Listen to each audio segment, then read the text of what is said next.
Hello दोस्तों, मैं प्रशांत और आपको बताइए कि 2024 खत्म होने जा रहा है और 2025 का आगाज होने जा रहा है। लेकिन जाते जाते 2024 एक बिग सवाल छोड़ के जा रहा है एफएनओ ट्रेडर के मन में। क्या एफएनओ ट्रेडिंग 2025 में सरवाइव करेगा? क्या 2025 में स्पेशली इंडेक्स ऑप्शंस ट्रेडिंग खत्म हो जाएगा? ये सवाल इसलिए भी इंपॉर्टेंट है क्योंकि एनएससी की तरफ से जो डेटा आया है वो भी सेम सवाल को रिपीट कर रहा, सेम सवाल पूछ रहा है और यही चीज हम आप तक पहुंचाने की कोशिश करें और इसका क्या इंपैक्ट होगा वो भी हम आप तक पहुंचाएंगे। बस वीडियो इंपॉर्टेंट है और लास्ट तक बने रहना है आपको। तो यहां पे हमारे पास जो डेटा है वो एनएससी टर्नओवर का डेटा है, एनएससी एफएनओ टर्नओवर का डेटा है और ये डेटा मंथली वाइज मिला है। ये आपको एनएससी की वेबसाइट पे मिल जाएगा, मैं आपको लिंक भी दे दूंगा। अब इसमें जल्दी से आप गौर कीजिए, यहां पे आपका नंबर में डेटा है जनवरी 2024 से लेके अक्टूबर 2024 तक गौर कीजिए। सिर्फ आपका मार्च 2024 जिसमें आपका ट्रेडिंग सेशंस भी कम था, इसमें आपका 50 लाख करोड़ से कम का एफएनओ टर्नओवर हुआ था, यानी 46 लाख करोड़ का एफएनओ टर्नओवर एनएससी का देखने को मिला था। जबकि नवंबर में यहां पे आपको 44 लाख करोड़ का एनएससी टर्नओवर देखने को मिला है, जो कि अभी तक का सबसे लोएस्ट है। अब ये हुआ क्यों है? आपको पता ही होगा कि सेबी की तरफ से जो रिस्ट्रिक्शंस लगाए गए थे उसी का इंपैक्ट है। रिस्ट्रिक्शंस क्या क्या लगाए गए थे? सबसे पहले वीकली टर्नओवर को लेकर था और भी कई सारे रिस्ट्रिक्शंस लगाए गए थे जिसका इंपैक्ट अब हमें देखने को मिल रहा।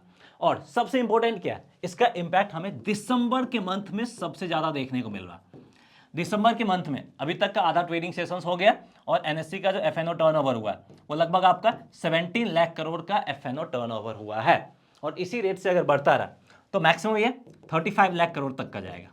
अब 35 लाख करोड़ का मतलब क्या है? मतलब ये है कि 2024 का सबसे लोएस्ट, और एवरेज से अगर हम बात करें तो एवरेज से कितना डिप दिखाया है? एवरेज से लगभग आपका 30% डिप दिखाया, जो कि एवरेज आपका 50 लाख करीब है।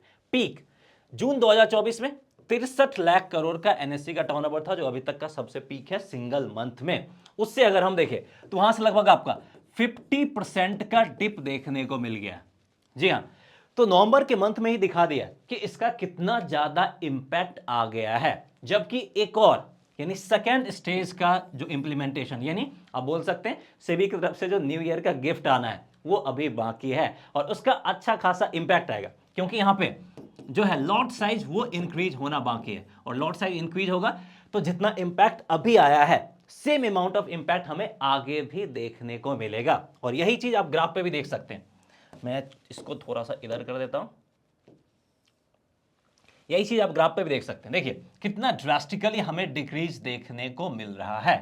अब इंपैक्ट कितना आ रहा है, तो ये आपका जो डेटा आ रहा है दिसंबर का वो कहां तक आ रहा है? 30 से 35 लाख करोड़ का। तो देखिए हम कितना पीछे चले गए हैं ये आपको हम बताने की कोशिश कर रहे हैं। दैट मीन्स टू, यहां पे आपको ईयर देखने को मिल रहा है 2021 से 23, मतलब 2021 से 2023 में जो एनएससी का एफएनओ टर्नओवर था वहां पे मार्केट पहुंच चुका है। मतलब यहां पे हम 2 साल या फिर इससे पीछे चले गए हैं और ओवरऑल 30% का इंपैक्ट देखने को मिला है। अब हम आते हैं सेकेंड स्टेज के इंप्लीमेंटेशन के बाद, मतलब सेबी की तरफ से जो न्यू ईयर का गिफ्ट आपको मिलेगा उसके बाद आप कितने ज्यादा खुश होंगे या फिर एनएससी का जो टर्नओवर है वो कहां तक जाएगा वो हम बताने की कोशिश कर रहे हैं। ठीक है, तो यहां पे क्या होगा? लॉट साइज आपका इंक्रीज होगा और आपको बताइए कि लॉट साइज निफ्टी का 2 गुना, बैंक निफ्टी का निफ्टी का 3 गुना, बैंक निफ्टी का 2 गुना बढ़ने जा रहा है, तो उसका भी अच्छा खासा इंपैक्ट आएगा और बहुत सारे रिटेल ट्रेडर जो मार्केट से बाहर निकलेंगे।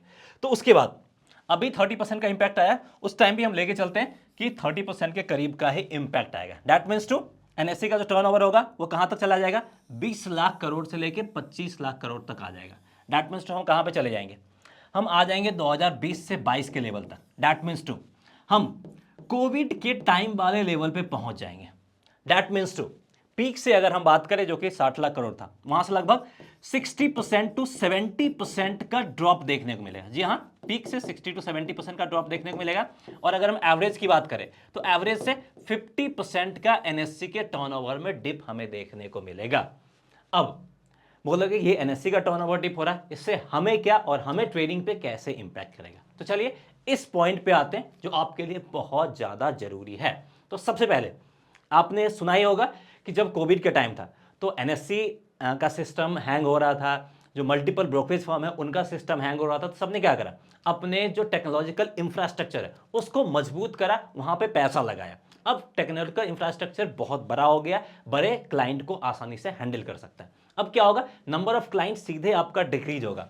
एनएससी का टर्नओवर 50% गिरा है, that means to minimum 30% to 50% आपका वॉल्यूम भी तो डिक्रीज होगा। तो इंफ्रास्ट्रक्चर, तो ब्रोकरेज फर्म का जो इनकम है वो भी आपका इसी रेशियो में डिक्रीज होगा।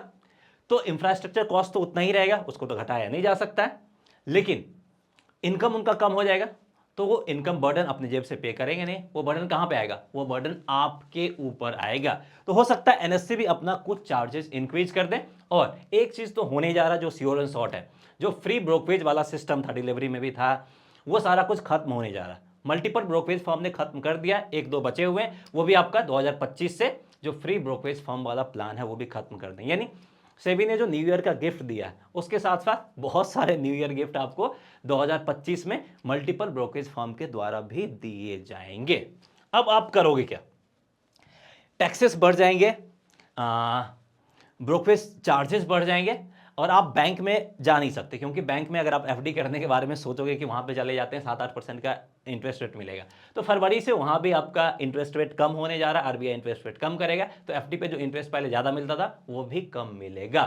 दैट मीन्स टू आपके पास घूम फिर के मार्केट का ही एक ऑप्शन बचेगा अगर आप बेहतर रिटर्न लाना चाहते हैं तो यहां पे आपके पास क्या ऑप्शन बचेगा कि आप डिलीवरी की तरफ स्विच करें अपने आप को। तो यहां पे हम बताने की कोशिश क्या करें कि आप डिलीवरी की तरफ स्विच कर सकते हैं। क्यों हम बात करें, क्योंकि ऑप्शंस ट्रेडिंग में वॉल्यूम होगा कम, और वॉल्यूम कम होगा दैट मीन्स टू मार्केट को मैनिपुलेट करना आसान होगा, यानी ऑप्शंस के प्रीमियम को मैनिपुलेट करना आसान हो जाएगा, और उस मूवमेंट में आप यहां पे ट्रैप में आसानी से फंस सकते हैं। क्योंकि पहले जहां पे 1 लाख लोग था, 1 लाख लोग को ट्रैप कर पाना थोड़ा सा मुश्किल होता, वहां भी हो जाता था लेकिन थोड़ा मुश्किल होता था। वहीं पे अगर आप 1000 लोग रहेंगे तो उनको ट्रैप करना थोड़ा सा आसान हो जाएगा। तो इसलिए एफएनओ ट्रेडिंग अगर आप करते हैं तो रिस्क बहुत ज़्यादा होगा, ट्रैप में फंसेंगे, इसलिए बेहतर होगा कि डिलीवरी की तरफ आप स्विच कर लीजिए। अब ये सिर्फ निफ्टी का हाल नहीं है, निफ्टी का तो थोड़ा सा बेहतर कंडीशन है क्योंकि वहां पे थोड़ा सा वॉल्यूम इंक्रीज हुआ है, लेकिन bank Nifty, Sensex, Bankex, fin Nifty, mid cap में हालत खस्ता है। मतलब वो सीधे आपका वेंटिलेटर पे चला गया, उसके पास कुछ नहीं बचा है। मिला जुला के जब आपका मंथली एक्सपायरी वाला वीक आता है तो उसमें कुछ वॉल्यूम आता है, अदरवाइज पूरे मंथ आपका ऑलमोस्ट डेड वॉल्यूम रहता है। तो इसीलिए आपको सोच समझ के काम करने की जरूरत है। तो चलिए एनएससी के वेबसाइट पे ये डेटा मैं आपको लास्ट में दिखा देता हूं। तो यहां पे मैं आपको एक आर्टिकल भी दिखा रहा हूं, क्योंकि ये सिर्फ मेरा ऑब्जर्वेशन नहीं है, मल्टीपल लोग इस पे अपना ऑब्जर्वेशन कर रहे हैं। ये आपका कहां पे है, बिजनेस टुडे का है, जिसमें बताया गया है कि पहला पैराग्राफ अगर आप देखेंगे, इसका भी लिंक मैं डाल दूंगा डिस्क्रिप्शन में। तो बैंक निफ्टी का जो टर्नओवर है वो आपका 33% ड्रॉप करा है। बैंक ईएक्स की अगर हम बात करें तो 98%, मतलब बैंक ईएक्स ऑलमोस्ट आपका खत्म हो ही गया है।